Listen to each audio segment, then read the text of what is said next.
Hey YouTube, Heart of the Cards here. This is CJ, and today I'll be bringing you another deck profile. This is going to be for post-ban list March 2013 Macro Rabbit. So everyone should know this is such a fun deck to play. It tops in a lot of places, does well in locals, and even when I play on the internet, so DN and Yu-Gi-Oh! Pro, so on and so forth. And it's such a versatile deck. It used to be tier 1, but obviously it dropped to tier 2, but it's still such a great deck. And also, you can check out Card Gamer's deck profile for Fire Kings. He's going to be bringing that out very soon. Might be just after I upload this one. So we'll see about that, but let's get this started. So the first card, obviously, you got Double Rescue Rabbit, your main guy.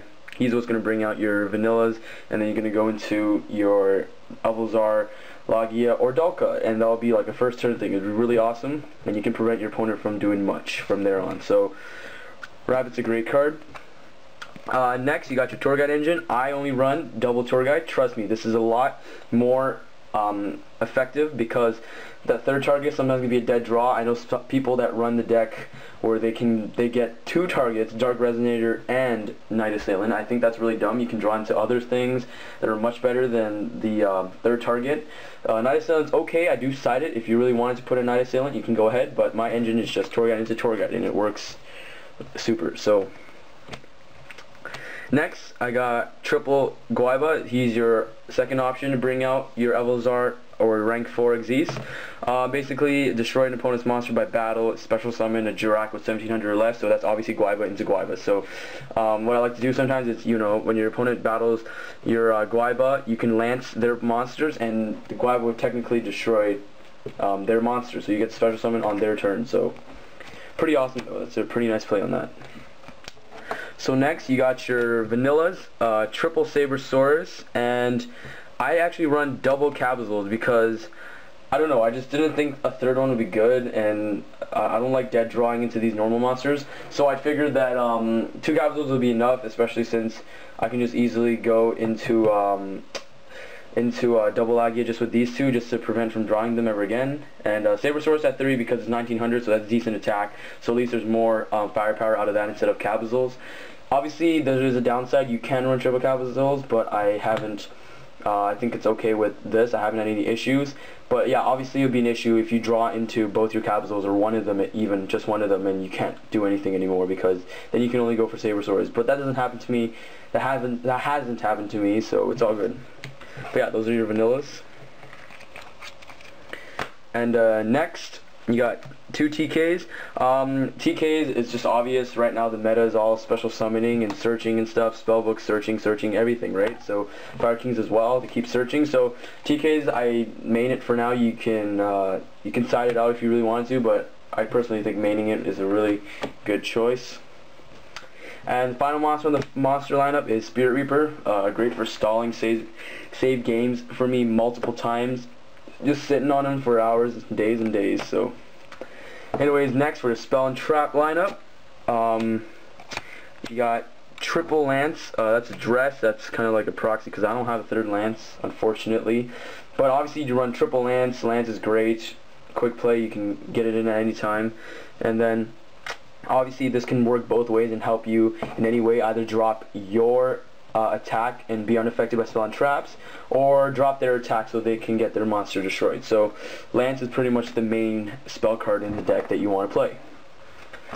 So next, you got your Trinity, so Reborn, Heavy, and Dark Hole. I do run Dark Hole. Not a lot of people run it because obviously you're running macro, but I only main 2 macros, so I don't always have it on the field. So actually there have been multiple times where Reborn actually helped me because maybe macro either got destroyed or I didn't even get it. So Reborn really helped me countless times, but you can take it out if you really wanted to. Anyways, next, back row hate. You gotta get that triple MST. This deck is a lot about protecting your cards, so you want to make sure you can protect that Logia or / Dalka. So destroying the back row would be great because it's just those pesky back rows right now in the meta that's really screwing up. So anyways, continuing, final for the spell, I actually run 1 Soul Taker. You can run 2 or none. You can just run none, but then this deck is at exactly 40 cards, so it's just pitching him in was okay, I guess. He's worked many times. Like, it's not a trap card, so you know, it's easy just to play it out and destroy your opponent's monster. You don't have to wait a turn. Anyway, so now for the trap lineup, Starlight Road, because there's many times where Stardust Dragon has saved my ass. Negate either Heavy Storm, Dark Hole, and then just ensure that you can set down all your back row, because you are running a huge back row in this deck for traps, so it can also protect your back row, as well as go into a play, like for example, if I were to Dark Hole and then I go into Starlight Road, I can get out my, like, Dark Hole my own and then Starlight Road my own Dark Hole, so I can get out my Stardust like that if I really needed to. So yeah.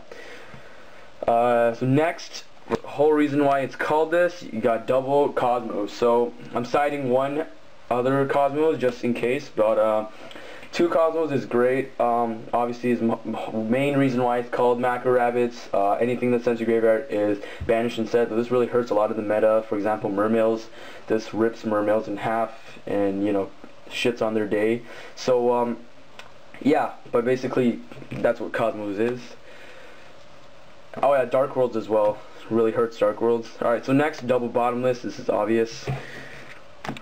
I'm also maining Triple Fiendish Chain. It's actually surprising how you would think this card may be really bad at 3, but actually it's helped me so many times, because it just stops a monster on the field from doing anything. It'd be dead, especially since this can really help, because let's say your opponent tour guides, you can just chain it and then literally chain the Fiendish Chain, and then they just have a dead tour guide on the field. Or even if you're going up to Mirror, you can and not even Mirror, because a lot of decks actually do run Rescue for their vanillas.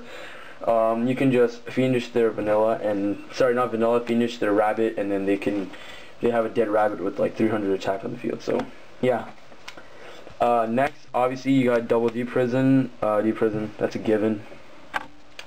And finally, you got 2 Torrential, because Torrential obviously can go off with Starlight Road, and it actually helps a lot of times as well. I don't know about Torrential, you can take it out, but I've heard there's many times where you don't want a Torrential what's on your field as well. But yeah, I still run it. I run 1 Mirror Force because I don't know, I just don't like 2, and just 1 just fit in because I have exactly 40, so I'm gonna keep it that way. And then finally, you got your Solemn Duel, Solemn Twins, whatever. But obviously that's a given. You for sure gonna need it. Alright, so now onto the extra deck. Obviously you got Logia. I have 3 of them, but you don't need to run 3. I'm just putting it for fun because I had an extra one. But 2 Logia is usually what you want to have. And Logia is just your main card. You Rescue Rabbit, get out those 2 vanillas or a Guaiba into it, and this is what you want to first turn, because it's basically a Solemn. You can negate a normal, special, or spell and trap card activation by detaching 2. So that's also where it comes in, where you just keep using Lance to protect it. Either if they want to Dark Hole it, or if they want to do some counter trap on it, you just all you gotta do is just Lance it and it's okay. So yeah. Also, you can Lance for your other opponent's monster, because there could be several monsters in the meta right now with higher attack than 2400, so it's easy to get over. But still, it's really good. That's your main card right there. Next, you got Dulka. Dulka is basically the same idea, except he's not as good, but 2300, and he negates monster effect, so he completes that little lock there. So he'll negate any monster effect and then destroy it. The best part is it says during either player's turn when a monster effect activates, so the effect doesn't have to destroy a monster in order to be negated, it just has to activate. So you can do anything, you can screw up the tour guide, whatever, so on and so forth. Next, I'm running 1 Utopia because it's Utopia. So and if you run Utopia, obviously you want Ray in there. So next, you got Popple Operative. This guy is amazing. For example, you got to mirror match or anything else with Spirit Reaper, Marshmallow, whatever they want to sit on, you just flip it to attack position and keep swinging for 2100, so it hurts.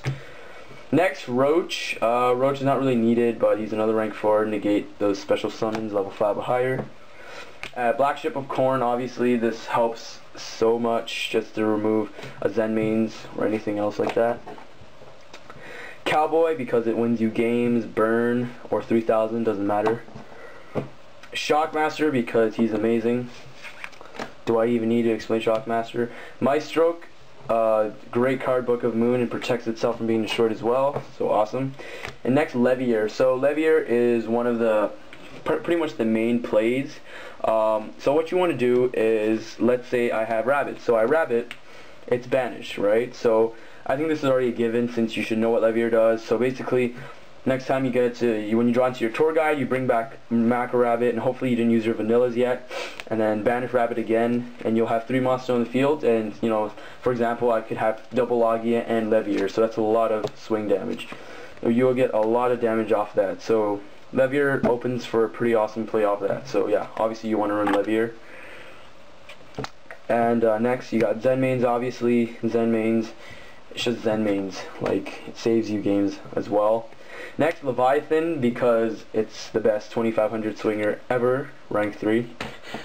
Easy to go into, it helps me a lot of times as well. Acid Golem, I don't go into this a lot because it's unreliable. I mean, taking 2000 per turn, you're going to kill yourself.